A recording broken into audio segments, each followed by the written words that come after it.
Toyota is known for their reliable, practical, and fuel-sipping vehicles, especially those outfitted with their hybrid Synergy drive technology. Since the retirement of the MR2, Supra Mark IV, the Celica, and other performance vehicles, Toyota has been a bit of a snooze fest lately. Until these past couple of years, we got the return of the Supra. We have the 8.6, and the most exciting thing to me would be the GR Yaris with its sophisticated all-wheel drive, 6-speed manual, turbo 3-cylinder, pumping out 258 horsepower from its small 1.6-liter displacement. Although Toyota has been fairly absent in the exciting department, they've been extremely competitive with their racing teams around the world. This has led the Japanese automaker to create something truly incredible. No, not a sports car, not a supercar, but a hypercar that will be purchasable and street legal. And in today's video, we'll discuss everything we know about Toyota's GR Supersport and when it will be coming to the streets.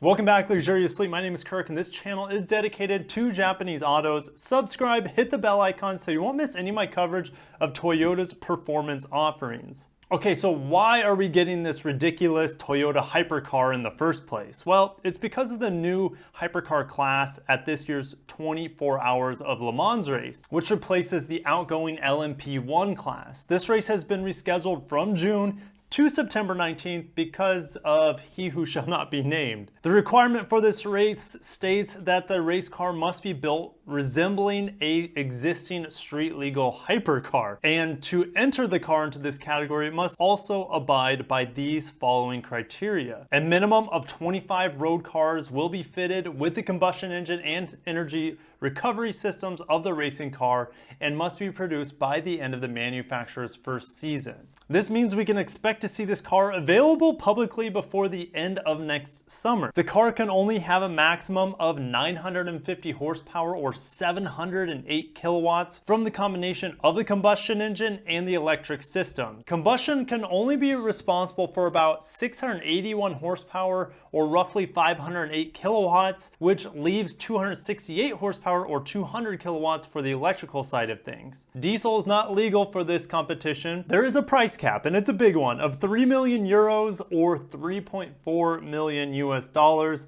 Minimum weight is expected to be under 1,040 kilograms or about 2,300 pounds. The crazy thing is that there are only 3 entrants for the first year so far of this hypercar Le Mans class. So Toyota has a great shot of making the podium. Get it? Because there's only 3 spots on the...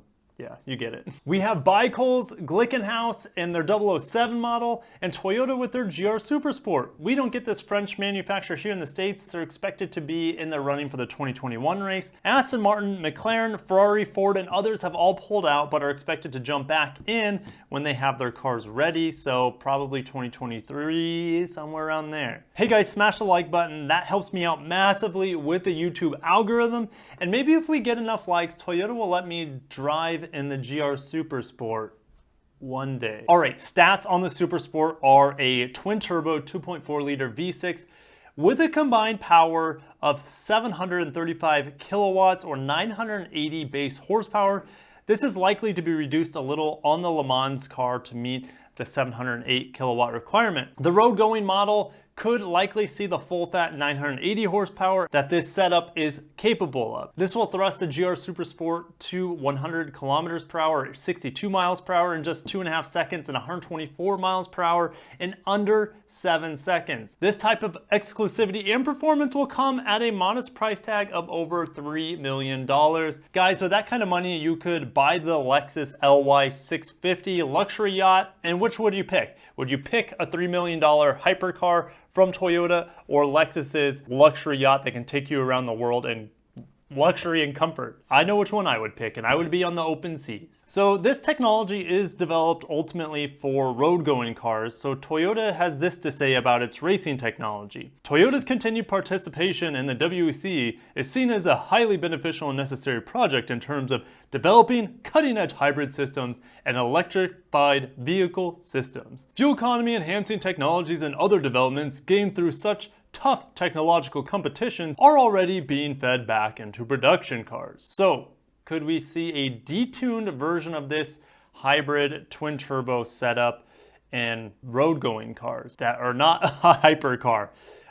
Possibly, and it's not as crazy as it might sound. I heard rumors last year that the LX600, the replacement for the LX570, could be getting a 2.5-liter twin-turbo V6 with hybrid electrification with close to 500 horsepower, and it sounds pretty similar to this setup that we see in this hypercar, although the power is about half. And we are getting strong indications of the upcoming 2022 Lexus NX 350, which will have a 2.4-liter turbo displacement, although that's expected to be an inline 4-cylinder and not hybridized. Regardless, we know Toyota and Lexus are strongly committed to the power and efficiency of hybrids.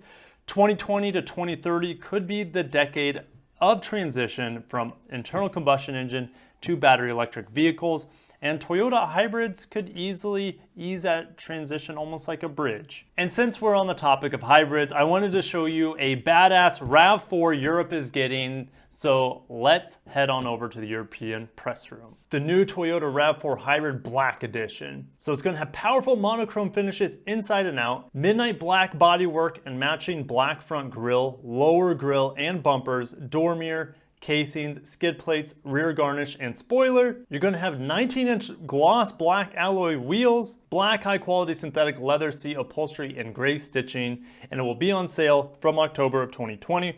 Lexus, take note. This is how a real Blackline edition should be, not these blue cars or these white cars that you call as Blackline. It doesn't make any sense. They're not black cars. This thing is a true Blackline. The only Lexus that I can remember that is a true Blackline in and out would have been the LX570 Blackline edition. That thing was a true Blackline. The rest of these Lexus, when I'm ranting, I gotta throw a rant at you guys every once in a while. The rest of the Lexus Blackline should be just like this blacked out RAV4. That is a true, I mean, everything about it. Like, come on. You guys have to feel me on that one, right? Come on, Lexus. But at least Toyota's getting it right. At least somebody's doing it right. But what do you guys think of this hypercar? I'm pretty excited for it. Will I ever see one in person? Well, I'll make it a goal of the channel to at least give you guys a glimpse of it, maybe a little documentary on it as well one day. And thank you guys so much for watching. Thank you for all the support. If you want to support even further, just click the join button, and I'll catch you guys in the next video. And until next time, peace out, take care of yourselves.